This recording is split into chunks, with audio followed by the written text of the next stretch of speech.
ሰላም ጤና ይስጥልን ውድ ተመልካቾች ከትግራይ ቴሌቪዥን የሰዓቱን የአማርኛ ዜናዎች ይዘን ቀርበናል። ፍርቱና ዶሮ ቆይታ አደርጋለሁ። ወደ ቀዳሚ ዜና እናልፋለን። የአፈርና ውሃ ጥበቃ ስራዎችን በማጠናከር በምርታማነትን በማሳደግ በምግብ ራስን ለመቻል በተቀናጀ መልኩ መሰራት ይገባል ሲሉ የትግራይ ጊዜያዊ አስተዳደር ፕሬዝዳንት ጀነራል ታደሰ ወረደ ገለጹ። ፕሬዝዳንቱ ይህንን የገለጹት የጊዜያዊ አስተዳደሩ ከፍተኛ አመራሮች እንዲሁም ሌሎች የሚመለከታቸው አካላት በተገኙበት በትግራይ ምስራቃዊ ዞን በጽራ ወንበርታ ወረዳ በሚካኤል አምባ ቀበሌም ለ20 ቀናት ሲከናወን የቆየው የአፈርና ውሃ ጥበቃ ዘመቻ ስራዎች ላይ ባደረጉት የመስክ ምልከታ ነው። ፍሬት ወልደመድን ተጨማሪ አላት። የትግራይ ጊዜያዊ አስተዳደር ፕሬዝዳንት ሌተናል ጀነራል ታደሰ ወረደ በትግራይ ምስራቃዊ ዞን በጽራ ወንበርታ ወረዳ በሚካኤል አምባ ቀበሌ ለ20 ቀናት ሲከናወኑ የቆዩ የአፈርና ውሃ ጥበቃ ስራዎችን የመስክ ምልከታ አካሂዱ። ታደሰ ወረደ በስፍራው ያደረጉትን ጉብኝት መሰረት አድርገው ባደረጉት ንግግርም የሚታረስ መሬትን በማስፋት የአፈርና ውሃ ጥበቃ ስራዎችን በማጠናከር ምርታማነትን ለማሳደግና በምግብ ራስን ለመቻል በተቀናጀ መልኩ መስራት ይገባል ሲሉም ተናግረዋል። በትግራይ ከሚታረሰው መሬት በላይ በጥቅም ላይ ያልዋለ መሬት ስፋት ከፍተኛ መሆኑን በመጥቀስ ይህንን ወደ ጥቅም መቀየር ይገባል ያሉት ፕሬዝዳንት ታደሰ ወረደ የትግራይ የግብርና ዘርፉን በአግባቡ መጠቀም ከውጭ በእርዳታ የሚገቡ ግብዓቶችን ለማስቀረት እንደሚቻልም አስረድተዋል። ፕሬዝዳንቱ ሌላው ያነሱት ሀሳብ በግብርና ራስን ለመቻል ከሚሰሩ ስራዎች ጎን ለጎን አሁን ያለው ትውልድ የትግራይን ግዛታዊ ወሰኖችን አስረክቦ እጁን አጣጥፎ መቀመጥ የለበትም፣ ይልቁንስ ያሉትን ችግሮች በሰላማዊ መንገድ ለመፍታት ሁሉን አይነት ጥረቶችን በማድረግ ለመፍታት በጋራ መስራትና ሰላማዊ ትግል ማጠናከር ይገባልም ብለዋል። በጉብኝቱ ወቅት የተገኙት የትግራይ ግብርናና የተፈጥሮ ሀብት ቢሮ ኃላፊ አቶ አለም ብርሃን ሀሪፈየው በበኩላቸው በትግራይ ደረጃ የተሳካ የአፈርና ውሃ ጥበቃ ስራዎችን መከናወናቸውን በመግለጽ በምግብ ራሳችንን ለመቻል ሁለንተናዊ ትግሎችን በማድረግና የተሰሩ የተፋሰስ ስራዎች ባለቤትነት እንዲኖራቸው ቢሮው አስፈላጊው ክትትልና ድጋፍ እንደሚያደርግም ተናግረዋል። የትግራይ ምስራቃዊ ዞን ዋና አስተዳዳሪ ዶክተር አብርሃም ሐጎስ በበኩላቸው በጄኖሳይዳዊ ጦርነት ምክንያት የትግራይ የተፈጥሮ ሀብት ከፍተኛ ውድመት እንደደረሰበት በማውሳት ቁስላችን እያከክን መኖር ሳይሆን ባለችው ውስን ሰላም ቢሆን በመጠቀም የአፈርና ውሃ ስራዎችን በማስፋፋትና በመስኖ ዘርፉ በስፋት መስራት ይገባናል ሲሉም አስረድተዋል። የምስራቃዊ ዞን ምክትል አስተዳዳሪ አቶ ኃይላይ ገብረ ማርያም በበኩላቸው ለ20 ቀናት ሲከናወኑ የቆዩ የአፈርና ውሃ ጥበቃ ስራዎች ከታቀደው 67 በመቶ መፈጸሙ በመግለጽ በዞኑ 305 ተፋሰሶች ከ5000 ሄክታር መሬት በላይ መሸፈኑን አስረድተዋል። በተደረገው የመስክ ጉብኝት ፕሬዝዳንት ታደሰ ወረደን ጨምሮ የጊዜያዊ አስተዳደሩ ከፍተኛ አመራሮች፣ የዞንና የወረዳ ኃላፊዎች ተገኝተዋል። ከምዕራብ ትግራይ ተፈናቅለው በመቀለ ከተማ የሚገኙ ተፈናቃዮች የፕሪቶሪያው ስምምነት ተግባራዊ ባለመሆኑ ምክንያት ለከፍተኛ ጤና መቃወስ መጋለጣቸው ገለጹ። ተፈናቃዮቹ ሌላው ባነሱት ሀሳብ የፌዴራል መንግስት በትግራይ ግዛታዊ አንድነት ላይ እያሳያቸው ያሉ እንቅስቃሴዎች ሕግ የጣሱ በመሆናቸው ከድርጊቱ እንዲታረምና የትግራይ መሬት ወደ ባለቤቱ በማስረከብ ተፈናቃዮች ወደ ቀያቸው ሊመልስ ይገባል ብለዋል። የበላይ ሽፈራው ዘገባ ነው። ታደሰ ልጅአለም አቶ ደስታ ኃይለ ሥላሴ ከምዕራብ ትግራይ ተፈናቅለው በመቀለ ከተማ በማይወይን መጠለያ ጣቢያ የሚገኙ ሲሆን በተለያዩ ተላላፊ ያልሆኑ በሽታዎች ተጠቅተው በዚህ እድሜያቸው በሸራ ላይ በከባድ ስቃይ ህይወትን እየገፉ ይገኛሉ። አቶ ደስታ በደም ግፊት በሽታ ተይዘው ተገቢ መድኃኒት ባለማግኘታቸው ሰውነታቸው መታዘዝ አቅቶት አሁን ላይ መንቀሳቀስ እንደማይችሉም ገልጸዋል።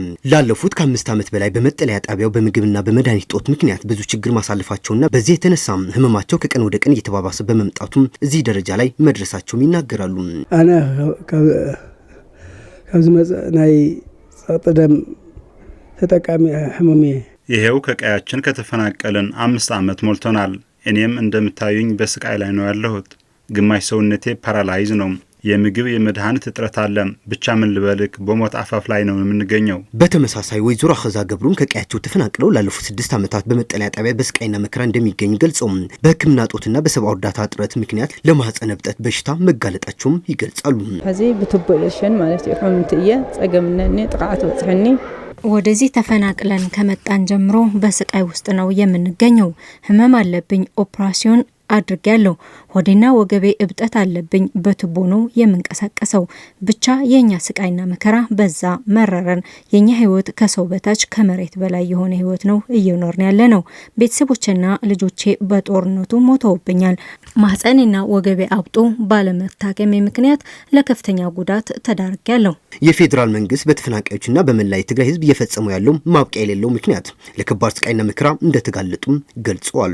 ተፈናቃዮቹ ሌላው ያነሱት ሀሳብ የኢትዮጵያ መንግስት በትግራይ ግዛት አንድነት እያሳየው ያለው አላስፈላጊ እንቅስቃሴ አግባብነት የሌለው ነው በማለት ቅንጣት የትግራይ መሬት ልትቆረስ ማንም ሊፈቅድ አይገባም፣ በዚህም ሉዓላዊነታችን ለማስጠበቅና ለማስከበር አንድነታችን ልናጠናክር ይገባል ሲሉ ተፈናቃዮቹ ጥሪያቸውን አቅርበዋል። ሻልሻይ ዓመትና ኮዚ ደምና ነማዕና ንቅመጥ ለና ምንም ካፍቶም ዝሞተ ፈሊኻ ላይ ይራይ ነውረን ነበር ለና ሕዙ ደሞ መጠረሽው 6 ዓመታችን ደም እየተፋንና እያለቀስን እንገኛለን። የኛ ህይወት እኮ ከሞቱት ለይተክ የማይታይ ኑሮና ህይወት ነው እየኖርን ያለ ነው። የፌዴሬሽን ምክር ቤት የወሰነው ውሳኔ ፍጹም ተቀባይነት የለውም።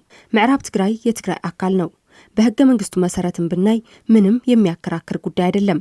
የፌዴራል መንግስት አሁንም መሬታችን ለባለቤቱ ሊያስረክቡ ይገባል። በህልውናችን ጉዳይ አንደራደርም። ከመሬት በታች ነው ያለነው። አሁንም አረፈደም።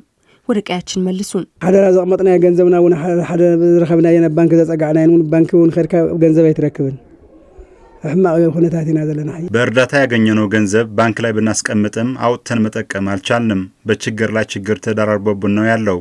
በከፋ ሁኔታ ላይ ነው ያለነው። እኛ አሁን የምንፈልገው ከዚህ ጨለማ ህይወት አውጥተን ወደ ቀያችን የሚመልሰን አካል ነው የምንፈልገው። የፌዴራል መንግስት ሆን ብሎ የትግራይ ህዝብ ለማጥፋት እየሰራ እንደሆነ እኛ ማሳያ ነን። ስለዚህ አሁንም ተደራዳሪና አደራዳሪ አካላት ከፍተኛ ተጽዕኖ በመፍጠር ስምምነቱም ተግባራዊ ሊያደርጉት ይገባል። እኛም ወደ ቀያችን ልንመለስ ይገባል። ቆራረሽ መሬት ተይበላይ መሬታችን ሳይቆራረስ ወደ ባለቤቱ ሊመለስ ይገባል።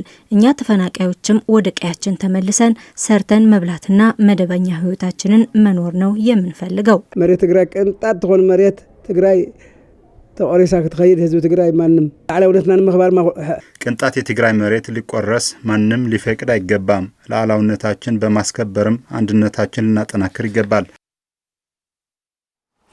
በትግራይ የሚገኙ የመንግስት ሰራተኞች ደሞዝ ያለመከፈል ተከትሎ ለከፍተኛ ማህበራዊ ኢኮኖሚያዊ ቀውስ ተዳርጓል ሲሉ ያነጋገርናቸው የመቀለ ነዋሪዎች ገለጹ።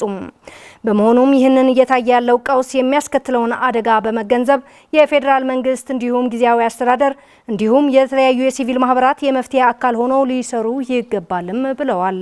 ለምሩሃን ዳርጌ ተጨማሪ አላት።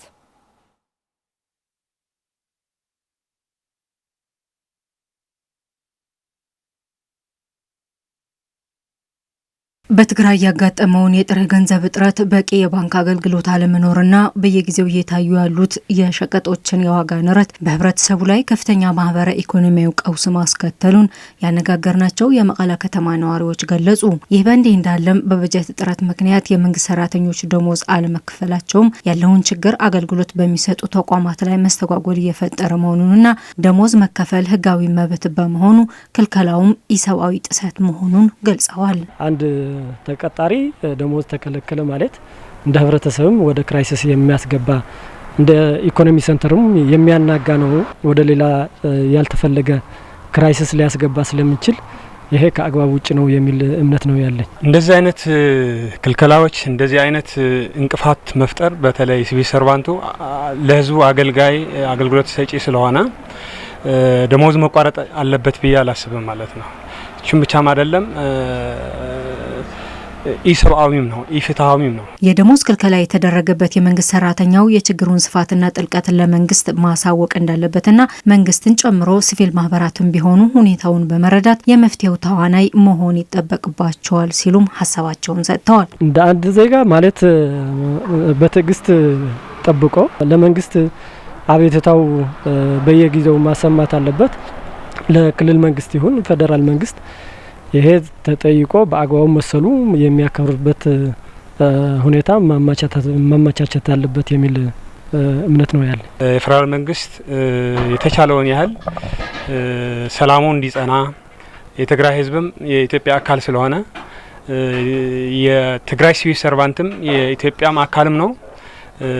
የሚሰጠው አገልግሎትም ይህ የሚባል ተቀማጭ ገንዘብም የሌለው አቅምም የሌለው ስለሆነ ይሄ ደሞዝ ጉዳይ የህይወት ጉዳይ ስለሆነ በአጠቃላይ በዚህ በሚመለከታቸው አካላት የዓለም ማህበረሰብም ቢሆን ሲቪል አሶሲዬሽን አካላት ቢሆኑ ሁሉም አክተር በዚህ ጉዳይ እንደ ቀላል መውሰድ የለባቸውም ብዬ አስባለሁ። ህዝቡ አሁንም በረሃብ እያለቀ ነው ያለው። ምንም አይነት የፋይናንስ እንቅስቃሴ የለም። ባንክ ውስጥ ገንዘብ ያለው መጠቀም አልቻለም። ስለዚህ በዚህ ዙሪያ ላይ የፌዴራል መንግስት ሊያስብበት ይገባል። በገዛ ህዝቡ ሰው ደግሞ በገዛ ገንዘቡ። ስለዚህ ይሄንን ችግር እልባት ማግኘት አለበት። አስተያየት ሰጪዎቹ አክለውም የመንግስት ሰራተኛው ደሞዝ በመከልከሉ ሳቢያ በልጆች ወላጆች እንዲሁም የቤተሰብ አስተዳዳሪዎች ላይ ጫናው ከፍተኛ መሆኑንና የሲቪል ማህበረሰብ አገልጋዮችና ተገልጋዮችም ላይ ጉዳቱ መጠነ ሰፊ መሆኑን ገልጸዋል። በመሆኑም ሁሉም የሚመለከታቸው አካላት ሁኔታውን በአጽንኦት ሊያዩት እንደሚገባ መልእክታቸውን አስተላልፈዋል። አንድ መንግስት ሰራተኛ ደሞዝ ተከፋይ ማለት የሚያስተምራቸው ልጆችም አሉ። ሌላ ብድር ሊመልስበት የሚችል ሁኔታም ሊፈጠር ይችላል። በልቶ ማደርም አለበት። እንደ ዜጋ እንደ ህብረተሰብ ሰርቪስም አይሰጥም። ሰርቪስ ካልሰጠ ደግሞ የህብረተሰቡ የሰርቪስ እጦት ወደ ሌላ ወደ አልተፈላጊ ሁኔታ ሊያስገባ ስለሚችል ይሄ መንግስት በትኩረት አይቶ መፍትሄ ማምጣት አለበት የሚል ግንዛቤ ነው ያለው። ደሞዝ ለአንድ ጊዜ መቋረጡ ብቻ ሳይሆን ለወደፊትም ሲቀጥላል የሚል ስጋትም ስላለ ሲቪል ሰርቫንቱ በትሮማ በስነልቦናዊ ስብራት ውስጥ ገብቶ ተጨንቆ ስላለ የሚመለከተው አካል ትኩረት እንዲሰጥበት በዚህ አጋጣሚ መልእክቴን ማስተላለፍ ፈልጋለሁ። የፌዴራል መንግስት ቆም ብሎ ማሰብ መቻል አለበት። ምክንያቱም ህዝቡ ነው እያለቀ ያለው። ስለዚህ የኢትዮጵያ ህዝቦችም ያው ይሄንን አካሄድ እንዲቆም የፌዴራል መንግስት ላይ ተጽዕኖ ማሳደር መቻል አለባቸው የሚል ሳይት ነው ያለኝ። የትግራይ ጊዜያዊ አስተዳደር የ2018 ዓመተ ምህረት የካቲትና የጥር ወር የመንግስት ሰራተኞች ደሞዝ ከፌዴራል መንግስት አለመላኩን መግለጹን ይታወሳል። በስራ ገበታ ላይ ያሉ የመንግስት ሰራተኞች ደሞዝ አለመከፈል የመንግስት ስርዓትን የማፍረስ ምልክት ነው ሲሉ የትግራይ አቃቢ ህግ ማህበር ባወጣው መግለጫ አስታወቀም። በትግራይ የሚገኙ የመንግስት ሰራተኞች የሰሩበትን ወርሃዊ ደሞዝ መክፈል መቋረጡና በዚህ ምክንያትም ተገልጋይ የሆነ ህዝብ ከመንግስት ሊያገኘው የሚገባ አገልግሎት እንደማያገኝ የሚታወቅ ነው ያሉ ማህበሩ ይህም የመንግስት ሰራተኛ ጉዳይ ብቻ ሳይሆን የትግራይ ቀጣይ የመንግስትነት ስርዓት ህልውና ጥያቄ የሚያስነሳ ነው ሲሉ አቋሙን ገልጿል። ማህበሩ ጉዳዩ እንዳሳሰበው ገልጾም ክልከላው አባላቱን ያካተተ መሆኑ ስለሆነ ብቻ ሳይሆን ፍትህና የህግ ሉዓላዊነትን በትግራይ እንዲነግስ የተቋቋመ ማህበር በመሆኑም በትግራይ ለሚገኙ አቃቢ ህጎች ጨምሮም በመንግስት ሰራተኞች ደሞዝ አለመከፈል ሊያስከትለው የሚችለውን አደጋ እንዲፈታ ፍላጎቱ እንደሆነም በመግለጫው ጠቅሷል። የትግራይ ህዝብ ግብር መክፈል ባላቋረጠበት የተለያዩ የመንግስት አገልግሎቶች መክፈል ባላቆሙበት ወርቅን ጨምሮ የተለያዩ የትግራይ ማዕድናት እየተቆፈሩ ለገበያ የሚቀርቡበት በዚህ ወቅት ለህዝብ የሚያገለግሉ መንግስት ሰራተኞች ያገለገሉበትን ደሞዝ አለመክፈል ነውር ከመሆን አልፎም በህይወት የመኖር መብታቸው አደጋ ውስጥ የሚያስገባም የሰብአዊ መብት ጥሰት በመሆኑም መንግስት ነኝ የሚል አካል በዜጎች ላይ እያደረሰ ያለውን በደል መሆኑን አውቆም ያለምንም ቅድመ ሁኔታ መፍትሄ ሊያስቀምጥ ይገባል ሲልም የትግራይ አቃቢ ህግ ማህበር ጥሪውን አቅርቧል።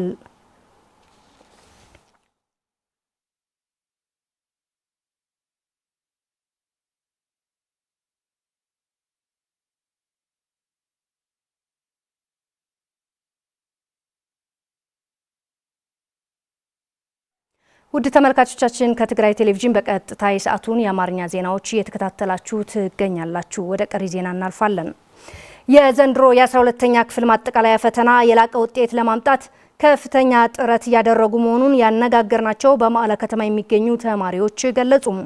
ተማሪዎቹ ጥሩ ውጤት እንዳስመዘገቡ መምህራንም በተለያዩ ዘርፎች ሙያዊ ድጋፍ እያደረጉላቸው መሆኑንም ገልጸዋል። የንስሐ ተስፋይ ዘገባ መዓዛ መኮንን። የዘንድሮው የ2018 ዓመተ ምህረት የ12ኛ ክፍል ማጠቃለያ ፈተና ለመስጠት ምዝገባ መጀመሩ ይታወቃል። ይህን ተከትሎም በትግራይ የሚገኙ የ12ኛ ክፍል ተማሪዎችም በትግራይ ያለውን ፖለቲካዊና ሌሎች ማህበራዊ ችግሮች ሳይበግራቸው ፈተናውን በላቀ ውጤት ለመወጣት ከወዲሁ ጥረት እያደረጉ ይገኛሉ። በመቀለ የሚገኘው የአይደር ሁለተኛ ደረጃ ትምህርት ቤት የ12ኛ ክፍል ተማሪዎች ማጠቃለያ ፈተናው ላይ ከፍተኛ ውጤት ለማምጣት ቅድመ ዝግጅት እያደረጉ መሆኑን ገልጸውልናል። ቀደም ሀዚ በየሳምንቱ ቅዳሜ አጋዥ ትምህርቶችን በቱቶሪያል መልክ ይሰጠናል። በተለይም ለፈተናው አጋዥ የሆኑ ትምህርቶች ቱቶሪያል ይሰጡናል።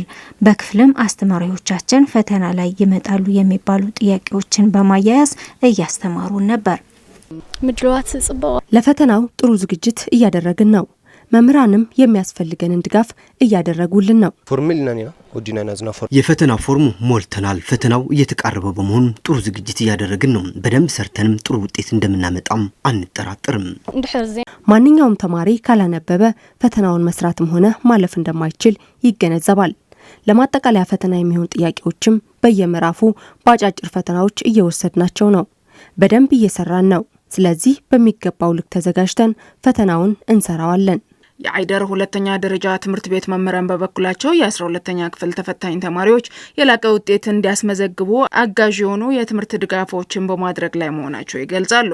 መጀመሪያ ከመስከረም ጀምርና ክሻብ ሕዚ ብናይ ፕሮግራም በክብረ በዓል በኻሊ ከመስከረም ወር ጀምሮ እስካሁን በተለያዩ አጋጣሚዎች የታጠፉ ክፍሎችን ለማካካስ በየሳምንቱ ቅዳሜ አጋዥ ትምህርት ለተማሪዎች እንሰጣቸዋለን። ይህ በእንዲህ እንዳለም ከዚህ ቀደም ለዩኒቨርሲቲ መግቢያ ፈተና የተጠቀሙባቸው ጥያቄዎች በማምጣት ከሚማሩት ጋር በማያያዝ ድጋፍ የመስጠት ሂደት አለ። የአይደር ሁለተኛ ደረጃ ትምህርት ቤት ርዕሰ መምህር ልዑል ገብረስላሴ በበኩላቸው በትምህርት ቤቱ 193 የሚሆኑ የ12ኛ ክፍል ተማሪዎች የፈተና ፎርም መሙላታቸው በመጥቀስ ለፈተናው ቅድመ ዝግጅት እየተደረገ መሆኑን ተናግረዋል። በመጨረሻም አሜሪካ 2270 ኪሎ ግራም የሚመዝን ምሽግ ደርማሽ ቦምብ ጥቅም ላይ ማዋሏ ተዘገበም። ይህ ቦምብ ከመሬት በታች በተገነቡ ጠንካራ ምሽጎች ውስጥ ያሉ ኢላማዎችን በጥልቀት በመግባት የማውደም ከፍተኛ አቅም እንዳለም ቢቢሲ ዘግቧል። ለቢቢሲ ዘገባ አሁንም መዓዛ መኮንን። ጦርነቱ ሶስተኛ ሳምንቱን ባገባደደበት በአሁኑ ወቅት አሜሪካ 2270 ኪሎ ግራም የሚመዘነውን ምሽግ ደርማሽ ቦምብ ጥቅም ላይ ማዋል እንደጀመረች እየተዘገበ ነው። ይህ ቦምብ ከመሬት በታች በተገነቡ ጠንካራ ምሽጎች ውስጥ ያሉ ኢላማዎችን በጥልቀት በመግባት የማውደም ከፍተኛ አቅም ያለው ሲሆን አሁን ጥቅም ላይ መዋሉ ኢራን የደበቀችው ጦር መሳሪያ እንዳለ ጥርጣሬ መኖሩን ያሳያል ብሏል ዘገባው። የአሜሪካ ጦር በኢራን የባህር ዳርቻ አካባቢ ባሉ የሚሳኤል ማስወንጨፊያዎች ላይ ጥቃቱን መፈጸሙን ያስታወቀ ቢሆንም የትኛውን አይነት ቦምብ ጥቅም ላይ እንደዋለ ዝርዝር አልተሰጠም። ነገር ግን ሁለት አይነት ቦምቦች እንዳሉ ይታወቃል ያለው ዘገባው እነሱም በጨረር የሚመራው ጁቢዩ 28 የተባለና አዲሱ ዘመናዊ ጂቢዩ 72 የተባሉ ናቸው ብሏል የቢቢሲ ዘገባ። በአሁኑ ጥቃት አዲሱ ቦምብ ጥቅም ላይ ሳይውል እንዳልቀረም ይታመናል። ለ3 ሳምንት ያህል አሜሪካና እስራኤል በኢራን ላይ ያልተቋረጠ የሚሳኤልና የአየር ድብደባዎችን እየፈጸሙ ቢሆንም ኢራንም በበኩሏ ያልተቋረጠ የአጸፋ ጥቃት በእስራኤልና በአሜሪካ አጋሮች ላይ የፈጸመች ነው። ባለፉት ቀናት የኢራን የሚሳኤልና የድሮን ጥቃቶች ተዳክመዋል፣ ሊቆሙ ይችላሉ ተብሎ ቢታሰብም አሁንም ከኢራን በኩል የሚሰነዘሩት ጥቃቶችን በመካከለኛው ምስራቅ ውስጥ ዋነኛ ስጋት ሆነው እንደቀጠሉም ናቸው። ለዚህም ሊሆን ይችላል አሜሪካ ከመሬት በታች ዘልቀው በመግባት የሚያወድሙትን ከባዶች ቦምብ በመጠቀም የኢራንን የሚሳኤሎችና የድሮኖች ክምችት እንዲሁም ማስወንጨፊያዎችን ለመጠቀም የተገደደችው ብሏል የቢቢሲ ዘገባ። ውድ ተመልካቾቻችን ከትግራይ ቴሌቪዥን በቀጥታ የሰዓቱን የአማርኛ ዜና እወጃችን ስትከታተሉ ቆይታ አድርጋችኋል። እናመሰግናለን። ፍርቱና ገብሩ ከመላው ስቱዲዮ ባለሙያዎች ጋር በጋራ ቆይታ አደረግን። ከቀሪ የትግራይ ቴሌቪዥን ፕሮግራሞች ጋር መልካም ቆይታ።